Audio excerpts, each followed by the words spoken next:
தமிழ் சொந்தங்கள் அனைவருக்கும் வணக்கம். இன்றைய காணொலியில நாம தமிழ் மொழி வரலாறு சக்திவேல் ஐயா அவர்களினுடைய புத்தகத்துல பாடம் 2 பார்த்துட்டு இருக்கோம். இன்னைக்கு பாத்தீங்கன்னா நம்ம பார்க்கக்கூடிய பகுதி பிறமொழி கல்வெட்டுகள். இன்னைக்கு என்ன பண்ணலாம், இந்த பாடத்தை நம்ம முடிச்சிடலாம். பிறமொழி கல்வெட்டுக்கள் அப்படிங்கக்கூடியதுல பார்க்கலாம். தமிழ் மொழியில் காணப்படும் கல்வெட்டுக்களே அன்றி பிற மொழிகளில் அமைந்த கல்வெட்டுகளும் மொழி வரலாற்றிற்கு உதவுகின்றன. இலங்கையில் கிடைத்த சிங்கள மொழி கல்வெட்டுகள் மிக பல. அவற்றில் தமிழ் பெயர்களும் தமிழ் சொற்களும் காணப்படுகின்றன. தமிழ்நாட்டில் பிற மொழி கல்வெட்டுக்கள் நிறைய உள்ளன. தமிழில் க என்ற எழுத்து பல ஒலிகளாக ஒலிக்கின்றன. என்ன சொல்லியிருக்காங்க அப்படின்னா, அந்த மொழி வரலாற்றுக்கு பிற மொழியில் அமைந்த கல்வெட்டுகளும் துணை புரியுது. இலங்கையில நிறைய சிங்கள மொழி கல்வெட்டுகள் கிடைச்சிருக்கு. அதுல தமிழ் பெயர்களும் காணப்படுது, தமிழ் சொற்களும் காணப்படுகிறது அப்படிங்கிறாங்க. நம்ம தமிழ்நாட்டுல பாத்தீங்கன்னா பிறமொழி கல்வெட்டுகள் நிறைய இருக்கு. தமிழ்ல க அப்படிங்கக்கூடிய எழுத்து பல ஒலிகளாக ஒலிக்கின்றன. கால்டுவெல் தடையொலிகள் மொழிக்கு முதலிலும் இடையே இரட்டித்து வருகையிலும் கே போன்ற ஒலிப்பிலா ஒலியாகவும் மொழிகளுக்கு இடையே உயிரெழுத்துகளின் நடுவே ஒற்றையாய் வரும்பொழுது மெல்லெழுத்தின் பின் வரும்போதும் ஜி போன்று ஒலிப்புடை ஒலியாக ஒலிக்கிறது அப்படின்னு சொல்றாரு. கால்டுவெல் என்ன பண்றாரு அப்படின்னா, தடை ஒலிகள் வெடிப்புலிகள் அப்படின்னு நம்ம சொல்றோம் இல்லையா, அது மொழிக்கு முதல்ல வரும்பொழுது கே போல ஒலிக்குது. நம்ம பக்கம், கடல், தங்கம் எல்லாம் பார்த்துட்டு வந்தோம். அதைதான் சொல்லியிருக்காங்க. அந்த இரட்டித்து வரும்பொழுதும் கே போல ஒலிக்குது, ஒலிப்பில்லாத ஒலியாக. ஆனா உயிரெழுத்துகளோட நடுவே வரும் பொழுது, மெல்லெழுத்துக்கு பின்னாடி வரும் பொழுதெல்லாம் எப்படி ஒலிக்குதுன்னா ஜி போன்று தங்கம் அப்படின்னு சொல்ற இடத்துல க எப்படி ஒலிக்குது, ஜி போல ஒலிக்குது அப்படின்னு சொல்றது யாரு அப்படின்னு பாத்தீங்கன்னா கால்டுவெல் தான் நமக்கு அதை சொல்றாரு. அடுத்ததா இந்த மாற்றத்தை உயிர்ப்புலி ஒலிப்புலி மாற்று சட்டம் அப்படின்னு சொல்றாங்க. இந்த மாற்றம் அடுத்து வரும் எழுத்துக்களின் சாயலால தான் ஏற்படுது. ஆனா ஒலிப்புடைய தடை ஒலியையும் ஒலிப்பில்லாத தடை ஒலியையும் ஒரே மாதிரி தான் எழுதுறோம். ஒலி வேறுபாடு இருக்கே தவிர குறி வேறுபாடு இல்லை. அவற்றின் ஒலி மதிப்பை எவ்வாறு முடிவு செய்வது? இச்சூழலில் பிறமொழி கல்வெட்டுகள் நமக்கு பெருந்துணை புரிகின்றன. ஏனென்றால் கல்வெட்டுகளில் தமிழ் சொற்கள் கிரந்தம், பிராகிருதம், தேவநாகரி போன்ற அயல்மொழி எழுத்துக்களில் எழுதப்பட்டுள்ளன. கிரந்த எழுத்துகளில் ஒலிப்புடை ஒலிக்கும் ஒலிப்பிலா ஒலிக்கும் வேறுபட்ட வரி வடிவங்கள் இருக்கு. ஆனா நம்ம தமிழ்ல இல்ல. இங்க எதுல இருக்கு? கிரந்த எழுத்துக்கள்ல வேறுபாடு இருக்கு. அதனால இந்த கல்வெட்டுகளினுடைய துணை கொண்டு தமிழ் ஒலி எண்கள் ஒலிப்புடையனவா ஒலிப்பில்லனவா என்று அறிய முடிகிறது. அரிக்கமேட்டில் கிடைத்த மட்கல ஓடு, அதுல பாத்தீங்கன்னா பிராமி எழுத்துக்கள் கிடைச்சிருக்கு, நமக்கு பொறிக்கப்பட்டிருக்கு. அந்த மட்கல ஓடுகள் தமிழ் எழுத்துக்களின் வரிவடிவ ஆய்வுக்கு மிக இன்றியமையாதது. இவ்வாறு பிறமொழி கல்வெட்டுகள் தமிழ் வரலாற்றுக்கு சான்றாக அமைகிறது. அடுத்ததா நம்ம பார்க்கிற பகுதி அயல் நாட்டார் குறிப்புகள். வேற்று மொழிகளில் எழுதப்பட்டுள்ள தமிழ் பெயர்களும் தமிழ் சொற்களும் தமிழ் மொழி வரலாற்றை உருவாக்க பயன்படுகின்றன. அதாவது வேற மொழிகளில் எழுதப்பட்டிருக்கக்கூடிய தமிழ் மொழி, தமிழ் சொற்கள் இதெல்லாம் நம்ம தமிழ் மொழி வரலாற்றை தெரிஞ்சுக்க முடியுது. எந்தெந்த காலப்பகுதியில எந்தெந்த சொற்கள் கையாளப்பட்டிருக்கிறது அப்படின்ட்டு. கிமு 2ஆம் நூற்றாண்டை சார்ந்த பதஞ்சலியும் 4ஆம் நூற்றாண்டை சேர்ந்த வரருசியும் தென்னிந்தியா பற்றியும் தென்னிந்திய சொற்கள் பற்றியும் குறிப்பிடுகின்றனர். தென்னிந்தியா பற்றியும் தென்னிந்திய சொற்கள் பற்றியும் குறிப்பிடக்கூடியவர் யாருன்னு கேட்கலாம். வரருசி 4ஆம் நூற்றாண்டை சேர்ந்த வரருசி, 2ஆம் நூற்றாண்டை சேர்ந்த பதஞ்சலி. இவங்க தென்னிந்திய சொற்கள் பத்தியும் தென்னிந்தியா பத்தியும் குறிப்பிடுறாங்க. குமரிலப்பட்டருடைய தந்திர வர்த்திகா அப்படிங்கக்கூடியது. குமரிலப்பட்டருடைய தந்திர வார்த்திகா பாலி, சமஸ்கிருதம், பிராகிருதம், தெலுங்கு, கன்னடம், மலையாளம் போன்ற மொழிகளிலும் தமிழ் பற்றிய குறிப்புகள் நிறைய இருக்கு. இந்த மொழிகள்லையும் பார்த்தீங்கன்னா தமிழ் பற்றின குறிப்புகள் நிறைய இருக்கு. பதஞ்சலி அவர்களும் காஞ்சி என்ற சொல்ல குறிப்பிடுறாரு. பதஞ்சலி முனிவர் கூட என்ன பண்ணிருக்கிறாரு, காஞ்சிங்கிற ஒரு சொல்ல குறிப்பிட்டிருக்கிறாரு. கிரேக்கத்துல டமரிக்கா அப்படிங்கக்கூடிய சொல்லு இருக்கு. அந்த டமரிக்கா அப்படிங்கிறது பார்த்தீங்கன்னா தமிழகத்தை குறிக்கக்கூடிய ஒரு சொல்லா இருக்கு. கிபி 5ஆம் நூற்றாண்டை சேர்ந்த சிங்கள மொழி மகாவம்சத்துல தமிழா அப்படிங்கக்கூடிய ஒரு சொல்லு இருக்கு. 5ஆம் நூற்றாண்டை சார்ந்த சிங்கள மொழி மகாவம்சத்துல தமிழா அப்படின்னு ஒண்ணு சொல்லு இருக்கு. கிபி 14ஆம் நூற்றாண்டு 5ஆம் நூற்றாண்டை சார்ந்த சிங்கள மொழி மகாவம்சம் 14ஆம் நூற்றாண்டை சார்ந்த லீலாதிலகம் அப்படிங்கக்கூடிய நூல்ல பாண்டி நாட்டு சோழ நாட்டு வழக்காறுகளையும் உச்சரிப்பையும் காண்கிறோம். கிபி 14ஆம் நூற்றாண்டை சார்ந்த ஒரு நூல் லீலாதிலகம்ங்கிற நூல். அதுல நமக்கு பாண்டி நாட்டு சோழ நாட்டுல உள்ள வழக்காறுகள் எப்படி உச்சரிக்கிறது எல்லாத்தையும் பார்க்கிறோம். நம் நாட்டிற்கு வந்த அயல் நாட்டார்கள் தங்களுடைய குறிப்புகளில் நகரங்கள், துறைமுகங்கள், ஏற்றுமதி தங்களுடைய குறிப்புகள்ல இதெல்லாமே எழுதி வச்சிருக்காங்க. மெகஸ்தனிஸ், பிலினி, தாலமி போன்றோரும் இவற்றை பற்றி குறிப்பிடுறாங்க. அதாவது அயல் நாட்டார் அப்படின்னு சொல்லும் பொழுது மெகஸ்தனிஸ், பிலினி, தாலமி இவங்களும் என்ன பண்ணிருக்காங்க அப்படின்னா நம்ம நாட்டுல உள்ள வழக்காறுகள் எல்லாமே குறிச்சிருக்கிறாங்க, இந்தியாவில உள்ளத. அடுத்ததா யுவான் சுவாங், மார்க்கோ போலோ ஆகியோருடைய குறிப்புகள் ரொம்ப பயன்புள்ளதா இருக்கு.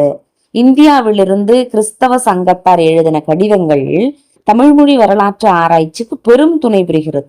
இந்தியாவிலிருந்து கிறிஸ்தவ சங்கத்தார் எழுதின கடிதம் தமிழ்மொழி வரலாற்று ஆராய்ச்சிக்கு பெரிதும் உதவுகின்றன. மெகஸ்தனிஸ், சந்திரகுப்தா அப்படிங்கக்கூடிய அரசரோட பேரை சன்ராஹட்டாரஸ் அப்படின்னு எழுதுறாராம். மெகஸ்தனிஸ் சந்திரகுப்தான்னு சொல்லக்கூடிய அரசரோட பேரை சன்ரஹட்டாரஸ் அப்படின்னு குறிப்பிடுறார். பிறமொழி மூலங்கள், தமிழ் சொற்கள் பிற மொழியாளர்களால் எப்படி கேட்கப்பட்டன என்ற செய்தியை தருகிறது. இப்ப அடுத்த ஒரு லாங்குவேஜ் நம்ம பாக்குறோம் அப்படின்னா நம்ம அந்த தமிழ் சொல்ல அவங்க எப்படி வழங்கினாங்க அப்படிங்கிறத தெரிஞ்சுக்க முடியுதான். அவர்களினுடைய மொழி அமைப்புக்கேற்ப தமிழ் ஒலிகளை கேட்டிருப்பர் என்பதை நினைவு கூறல் வேண்டும். கொற்கை நகரை கொள்கை அப்படின்னே எழுதுறாங்களாம் அவங்க. பழங்கால கல்வெட்டுகள்லையும் கொள்கை அப்படின்னே காணப்படுது. மேல்நோக்கு நகரம் கொள்கை. கிரேக்க மன்னர் குடாவை கொல்சி குடா அப்படின்னு வழங்குறாங்களாம். இதனால லகரம் ரகரமாக மாறாமையை அறியலாம். தாலமி சென்னைக்கு அருகில் இருந்த துறைமுகத்தை மல்லியர்பா அப்படின்னு குறிப்பிடுறாராம். தாலமி ஒரு வெளிநாட்டு பயணி சென்னைக்கு அருகத்துல உள்ள துறைமுகத்தை மல்லியர்பான்னு குறிப்பிடுறார். இது மயிலாப்பூர் என்பதன் கிரேக்க உச்சரிப்பாக தோன்றுகிறது.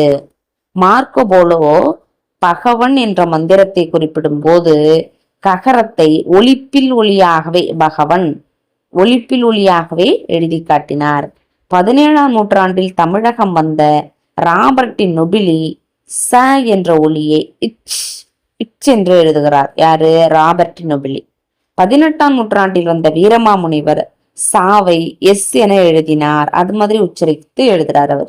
இவ்வாறு தமிழ் ஒளியியல் ஆராய்ச்சியில் அயலான் குறிப்புகள் மிக மிக இன்றியமையாத சான்றுகள். இந்த அயல்மொழி சான்றுகள்ல நிறைய பாயிண்ட்ஸ் இருக்கு. திரும்ப ஒரு தடவை கேளுங்க, புக்கை வச்சு படிச்சு பாருங்க. அடுத்ததை நம்ம கிளை மொழிகள் எடுத்துக்கலாம். மொழி குடும்ப வரலாற்றிற்கு மொழியும் மொழி வரலாற்றிற்கு கிளை மொழிகளும் மிக முக்கியமானதாக கருதப்படுகிறது. எழுத்து சான்றுகளை அடிப்படையாக வைத்து மொழி வரலாறு எழுதலாம். ஆனால் எல்லா மொழிக்கும் எழுத்து சான்றுகளை எதிர்பார்க்க முடியாது. ஒரு மொழியை முழுமையாக அறிய வேண்டுமானால் அம்மொழியில் உள்ள இலக்கிய இலக்கணங்களை மட்டும் அணுகினால் போதாது. அம்மக்கள் பேசும் பேச்சு மொழியினையும் ஆராய வேண்டும். பேச்சு மொழியின் சிறப்பியல்புகளையும் புதிய பொருள்கள், இலக்கண அமைப்பு முதலியவற்றையும் வகைப்படுத்தினால்தான் மொழியை முழுமையாக அறிந்தவராவோம். கிளைமொழியியலாளர் தாங்கள் சேகரித்த மொழி செய்திகளை வரலாற்று அடிப்படையில் எந்த சொல் யாரால் எங்கு எந்த பொருளில் வழங்கப்பட்டது என்றும் பிறமொழி கூறானால் அது எந்த மொழியின் குறுக்கீட்டால் வந்தது என்றும் விளக்கம் காணலாம். கிளைமொழி ஆய்வால் பேச்சு வழக்கின் சிறப்பியல்புகளையும் பழைய வழக்குகளையும் அறியலாம். திருநெல்வேலி கிளை வழக்கில் நீம் என்ற முன்னிலை பன்மை வடிவம் காணப்படுகிறது. நிகழ்கால விகுதியாக த என்பது சொல்லுதான் போன்றவற்றில் காணப்படுகிறது. உத்தரம் என்ற சொல்லுக்கு கைமரம் என்றும் விடை என்றும் இருபொருள் உண்டு. இவ்வாறு இருபொருள் தரக்கூடிய ஒரு சொல் கிளைமொழி வழக்கில் வெவ்வேறு சொற்களாக மாறிவிட்டன. இரு பொருள்களையும் இருவேறு சொற்கள் உணர்த்தும் முறையில் உத்தரம் என்றும் உத்தாரம் என்றும் இருவேறு முறையில் ஒலிக்க முற்பட்டனர். கிளைமொழிகளை நன்கு ஆராயின் பல்லாயிரக்கணக்கான சொற்கள் தமிழ் பேரகராதியில் இடம்பெறுவதோடு தமிழ் மொழியும் வளம் பெறும். கிளைமொழியியல் மொழி வரலாற்றிற்கும் ஒப்பிலக்கணத்திற்கும் பெருந்துணை புரிகிறது. மேற்கு கிளை மொழிதான் இன்று மலையாள மொழியாக வடிவம் பெற்றுள்ளது என டாக்டர் வை சண்முகம் கூறுவது இங்கு குறிப்பிடத்தக்கது. கிளைமொழி ஆய்வும் தமிழ் மொழி வரலாற்றுக்கு அடிப்படை சான்றாக அமைகின்றது. அடுத்ததா, எழுத்துச் சான்று இல்லாத மொழிகளின் வரலாற்றை அறிய கீழ்கண்ட 4 முறைகளை பயன்படுத்துறாங்க. எழுத்துச் சான்றுகளே இல்லாத மொழிகளுக்கு எப்படி வரலாற்றை தெரிஞ்சுக்கிறது? அகமீட்டுருவாக்கம், கிளைமொழி புவியியல், புறமீட்டுருவாக்கம் அல்லது ஒப்பியல் முறை. ஒப்பியல் முறை என்பதன் வேறு பெயர் என்னன்னு கேட்கலாம். புறமீட்டுருவாக்கம், அகமீட்டுருவாக்கம், கிளைமொழி புவியியல், புறமீட்டுருவாக்கம் அல்லது ஒப்பியல் முறை, சொற்கோவை புள்ளியல். இந்த முறைகளில் குறைநிறை இருப்பினும் இவை மொழி ஆராய்ச்சிக்கு பெரிதும் பயன்படுகின்றன. அகமீட்டுருவாக்கம் மூலமாக ஒரு ஒளி மாற்றத்தை தெளிவாக தெரிந்து கொள்ளலாம். அகமீட்டுருவாக்கமும் புறமீட்டுருவாக்கமும் ஒப்பியல் ஆய்வுக்கு மட்டுமில்லை, மொழி வரலாற்று ஆய்வுக்கும் பெருந்துணை புரிகிறது. ஒரு மொழி குடும்பத்தை சார்ந்த மொழிகள் தனித்தனியாக பிரிந்து செல்லும் காலத்தை கணக்கிடுவது சொற்கோவை புள்ளியியல் என்பர். ஒரே குடும்பம் அந்த மொழிகள் எப்படி பிரிஞ்சு போகுதுங்கக்கூடிய அந்த காலத்தை கணக்கு பண்றதுல சொற்கோவை புள்ளியியல் ரொம்ப பயனுள்ளதா இருக்கு. ஒரே குடும்பத்தை சார்ந்த பல்வேறு மொழிகளுக்கும் பொதுவான பொது சொற்களை கொண்டு ஆராயிறாங்க. எப்படி பண்றாங்க அப்படின்னு பாத்தீங்கன்னா, பொதுவான சொற்களை வச்சுதான் ஆராய்ச்சி பண்றாங்களாம். அது அதிகமாக பயின்று வரக்கூடிய தன்மை, பொதுமை, நிலைத்து நிற்கக்கூடிய தன்மை ஆகிய இயல்புகளை பெற்றிருக்க வேண்டும். அது மொழிகளுக்கு இடையே உள்ள தொடர்பை நிலைநாட்டவும் மொழிகள் பிரிந்து சென்ற காலத்தை கணக்கிடவும் பயன்படுகிறது. மொழிகள் பிரிந்த காலத்தை கணக்கு பண்றதுக்கும் பயன்படுது. எப்படின்னு பார்த்தீங்கன்னா, மொழிகளுக்கு இடையே உள்ள தொடர்பை நிலைநாட்டி பிரிந்து சென்ற காலத்தை கணக்கு பண்றதுல உதவி செய்யுது. எழுத்துச் சான்றுகளால் பெறப்பட்ட முடிவுகளை இந்த முறைகளால பரிசீலனை செய்து கொள்ளலாம். எழுத்துச் சான்றுகளால் பெற முடியாத சில கூறுகள் இம்முறைகளால் கிடைக்கும் என்பது மொழியியலாளரின் துணிவு. எழுத்துச்சான்று இருந்ததுன்னா நம்ம என்ன பண்ணிக்கலாம், செக் பண்ணிக்கலாம், ரீசெக் பண்ணிக்கலாம். எழுத்துச்சான்று இல்லாததுக்கும் சில முடிவுகள், கூறுகள் இது மூலமா தெரியுது அப்படிங்கிறாங்க. எழுத்துச் சான்றுகள் போன்றன கிடைக்காத வரலாற்றுக்கு முற்பட்ட காலத்திய மொழியின் இயல்பை அறிய மேற்கண்ட ஆய்வு முறைகளை பயன்படுத்துகின்றனர். எழுத்துச்சான்று இல்லாத நேரத்துல இது மாதிரிதான் மொழியோட இயல்பை ஆராயிறாங்க. மொழி வரலாற்றை எழுத பயன்படும் உத்திகளில் மிக்க ஆற்றல் உடையது ஒப்பியல் முறை. ஒரு குடும்பத்தின் பல்வேறு மொழிகளை ஒப்பிட்டு ஆராயும் முறைதான் ஒப்பியல் முறை என கருதுகின்றனர். பல மொழிகளை ஒப்பிட்டு ஆராய்ந்து அவை அனைத்தும் தொல்மொழி ஒன்றிலிருந்து கிளைத்திருக்க வேண்டும் என ஒப்பியல் ஆய்வு மொழியியலாளர்கள் கூறுகின்றனர். எல்லா இன மொழிகளையும் ஆராய்வதன் மூலம் மூல மொழிகளையும் மூலச்சொல் வடிவங்களையும் இலக்கண கூறுகளையும் காணலாம். இப்ப நம்ம என்ன பண்றோம், பல வகையான மொழிகளை ஒப்பிட்டு ஆராய்ந்து பார்த்து எது தொல்மொழி அப்படின்னு நம்ம கண்டுபிடிக்கிறோம். அதை பாத்தீங்க அப்படின்னா இந்த ஒப்பியல் ஆய்வு மொழியாளர்கள் அப்படிதான் சொல்றாங்க. அப்ப நம்ம எல்லா மொழிகளையும் ஆராய்ச்சி பண்ணணும் அப்படின்னா மூல மொழி எது, மூல சொல் வடிவம் எது, அதோட இலக்கண கூறுகள், இது எல்லாத்தையுமே நம்ம பார்க்கலாம் அப்படிங்கிறாங்க. அப்ப மொழி வரலாற்றை எழுத பயன்படக்கூடிய உத்திகள்ல இந்த ஒப்பியல் முறைதான் ரொம்ப முக்கியமானதா இருக்கு அப்படிங்கிறாங்க. அடுத்ததா, ஒப்பிலக்கணம் என்ற சொல்லை முதலாக வான்சிலேகள் அப்படிங்கக்கூடிய ஜெர்மானிய அறிஞர் தான் முதல்ல தன்னுடைய நூல்ல பயன்படுத்துறார். அப்புறமா 1856 கால்டுவெல் என்ன பண்றாரு, தம்முடைய திராவிட மொழி ஒப்பிலக்கண நூலை வெளியிடுறார்.